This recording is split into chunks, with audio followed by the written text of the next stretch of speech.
that has once again caught national attention recently, but for all the wrong reasons, is sexual assault on children. Here to help us recognize or react to predators' attempts on your children is Dr. Ken Dolan-Del, author of Simple Habits of Exceptional but Not Perfect Parents. Dr. Del, thank you for coming on today. Nice to be with you, Danny. Now, this is something that, unfortunately and fortunately, has caught national attention again. We need to talk about it and make sure it doesn't happen again. Once again, it happens over and over again. You think about all the history behind the child sexual abuse scandal for the Catholic Church. Then we see Jerry Sandusky. And what we see over and over again, and this with the Olympics as well, the Olympic trainers, is that this is something that people bring forward many, many times before anything's done about it. This was first brought forward to trainers in 1997. And then think of all the kids who were abused since then. It's awful to think about. It's something you don't want to think about, you don't want to talk about it, but we have to, because we can't let it happen again. This is the future. This is people's lives. It's people's lives, and it's a problem that thrives when it's not talked about. We need to shine a spotlight on it. And all of us, the way I see this, I've heard people say sometimes, well, these parents are responsible. They should have blew the whistle. Well, they usually do. The problem is all of ours. We all need to take responsibility for it. When we hear about this happening, we need to take it seriously and not feel like, well, I don't know, should we believe a child? And we need to teach our kids that they deserve to be touched respectfully, always.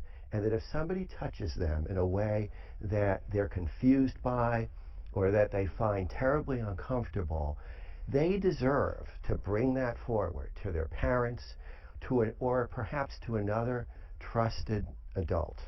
Now, I think one thing that's important that you were sort of mentioning to me before the show is kind of breaking the wall and the mold of some things aren't okay to say. We need to welcome this freedom of thought and expression so that children can feel open to saying something that's the hardest thing they'll ever have to admit. We need to talk openly about our bodies with children. We need to teach them the correct names for their genitals. We need to let them know that these places on their bodies are not unspeakable. And we need to have the kind of conversation that we were just talking about very young. As soon as our child can have a conversation, 2 years old.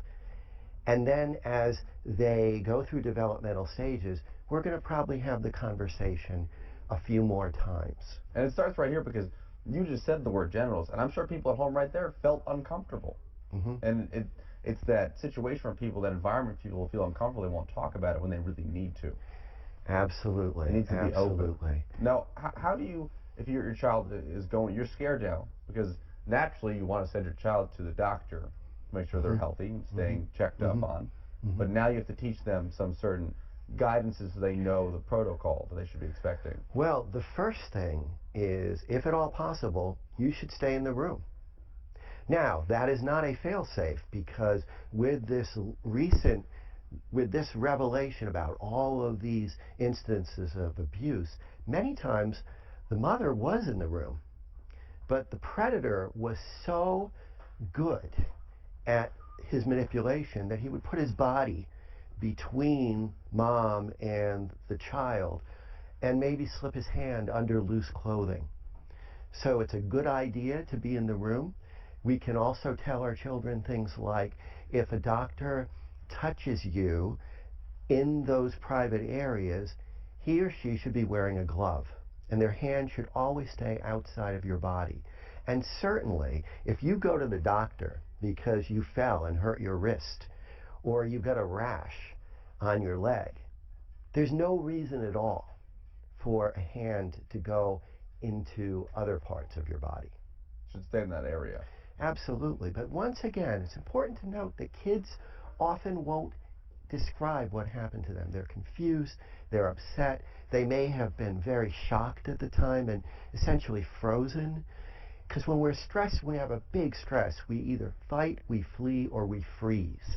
And when our body is under assault, we very often freeze. And that's why oftentimes we don't hear about it for quite a while later.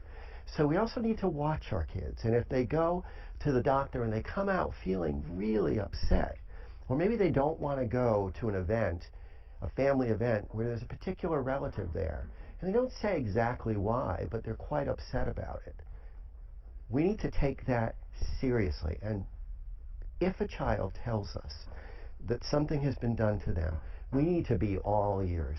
We need to listen to them, and we need to believe them. We need to believe them. But how do you get a child to tell you about their day? It's hard enough when a kid comes home from school to get them to tell you what they learned that day. So Well, how you get them to talk about one of the most crucial things in their lives? I think it all has to do with what came before.